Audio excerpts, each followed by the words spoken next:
নমস্কার বন্ধুরা, আজকে শুক্লা রান্নাঘরে অনেক অনেক সবাইকে স্বাগত।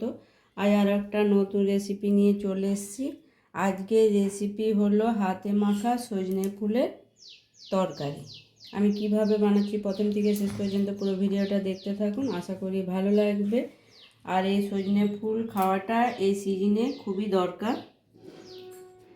বসন্তকাল তো চলেই এলো, শীত ফুরিয়ে বসন্তকাল চলে এলো, আর এটা বসন্তকালে খেতেই হবে। আর এই সজনে ফুলটা এই সিজনেই পাওয়া যাবে, আর কিছুদিন চলে গেলে আর পাওয়া যাবে না, আর ডাঁটাও হয়ে যাবে। সবারই প্রথমে ডাঁটাগুলোকে আমি ছাড়িয়ে নিলাম ডাঁটার থেকে। আমি এইভাবে ডাঁটার থেকে ফুলগুলোকে ভালো করে ছাড়িয়ে নিলাম। এবারে এইরকম চালুনিতে করে আমি করে নিয়েছি, চেলে নেবো। যে ডাঁটাগুলো আছে ডাঁটাগুলো নিচে পড়ে যাবে এইভাবে। এইগুলো পড়ে যাচ্ছে, তাহলে একটা একটা করে বাছতে হবে না। আমার সজনে ফুলগুলো ভালোভাবে বেছে নিয়েছি, আর 2-3 বার জল পাল্টে পাল্টে ধুয়েও নিয়েছি। এই জল চাপিয়ে দিয়েছি, জলটা আমার গরম হয়ে গেছে, ফুটে এসছে। এবারে জলের মধ্যে সজনে ফুলগুলো দিয়ে দিচ্ছি। সজনে ফুলগুলো দিয়ে জাস্ট আমি একটু ভাপিয়ে নেবো। আর যদি সিদ্ধ করে জলটা ফেলে দেওয়া হয়, সজনে ফুলের যে গুণটা আছে সেই গুণটা আর থাকবে না। তাই আমি এবারে এই অবস্থায় ঢাকা দিয়ে রেখে দেবো, গ্যাসটা বন্ধ করে।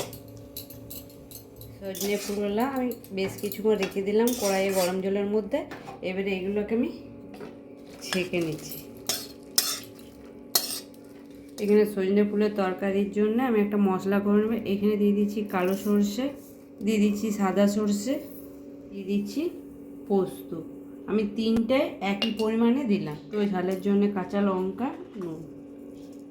এটাকে আমি জল দিয়ে 2-4 মিনিট ভিজিয়ে রেখে দেবো। 2-4 মিনিট ভিজিয়ে রাখার পর আমি পিষে নেবো এটাকে। এবার সজনে ফুলগুলো আমি একটা জায়গার মধ্যে নিয়ে নিচ্ছি। এর মধ্যে দিয়ে দিচ্ছি যে সর্ষে পোস্ত বেটে রেখেছি সেটা। এবার দিয়ে দিচ্ছি পরিমাণ মতো নুন। যেহেতু আমার সর্ষে মশলার সাথে নুন দেওয়া আছে, সেই অনুযায়ী নুনটা দিলাম। দিয়ে দিচ্ছি হলুদ গুঁড়ো, দিয়ে দিচ্ছি অল্প একটু কাশ্মীরি লঙ্কা, দিচ্ছি টমেটো, বেশ সামান্য একটু চিনি দিয়ে দিচ্ছি। ভালো করে এইগুলোকে আমি মেখে নেব। এবারে এইগুলোকে মেখে আমি এইগুলোকে বেশ কিছুক্ষণ রেখে দেবো। আর ওইদিকে আমি আরও বাকি যে কাজগুলো আছে সেগুলো করে নেবো। দিয়ে দিচ্ছি সর্ষের তেল। এবার তরকারিটা চাপানোর জন্যে কড়াই চাপিয়ে দিচ্ছি। কড়াই গরম হয়েছে, কড়াইয়ের মধ্যে তেল দিয়ে দিচ্ছি। এবার দিয়ে দিচ্ছি 5 ফোড়ন, দিচ্ছি একটা শুকনো লঙ্কা। এবার ফোড়নটাকে 2-1 মিনিট ভেজে নেবো। তা থেকে মিষ্টি গন্ধ ছেড়ে দিচ্ছি। এবার দিয়ে দিচ্ছি পেঁয়াজ কুচনো। পেঁয়াজটাকে ভেজে নেবো তো হালকা করে। পেঁয়াজটা আমি হালকা করে ভেজে নিলাম, খুব বেশি ভাজিনি। এবারে দিয়ে দিচ্ছি আলুটা। আলুটাকে পেঁয়াজের সাথে আমি ভেজে নেবো সুন্দরভাবে। দিয়ে দিচ্ছি অল্প একটু নুন, আলু মতনই নুনটা দিচ্ছি, যেহেতু আমার সজনে ফুলে আরে নুন দেওয়া আছে। আর দিয়ে দিচ্ছি অল্প একটু হলুদ। এই আমার আলু পেঁয়াজটা ভাজা ভাজা হয়ে গেছে।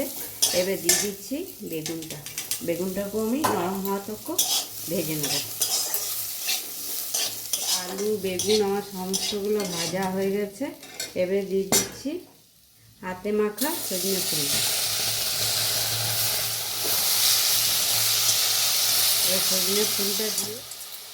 সজনে ফুলটা দিয়েও আমি নাড়াচাড়া করে নিচ্ছি। করে নিলাম। এবারে যেটাতে করে সজনে ফুল মেখেছিলাম সে জলটা দিয়ে দিচ্ছি বাটিটা ধুয়ে। এবারে এই অবস্থায় আমি ঢাকা দিয়ে দেবো,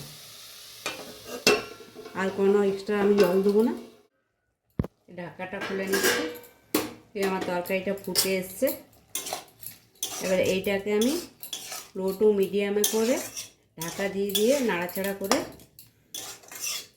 এটাকে তরকারিটাকে আমি করে নেব। এই জলটাতে আলুটাও সিদ্ধ হয়ে যাবে, সজনে ফুলটাও সিদ্ধ হয়ে যাবে। এই ঢাকাটা খুলে দেখে নিচ্ছি, তরকারির জলটাও শুকিয়ে গেছে আর সব সিদ্ধ হয়ে গেছে, আলু সজনে ফুল। এবারে তরকারিটার মধ্যে একটু কাঁচা তেল দিয়ে দিচ্ছি।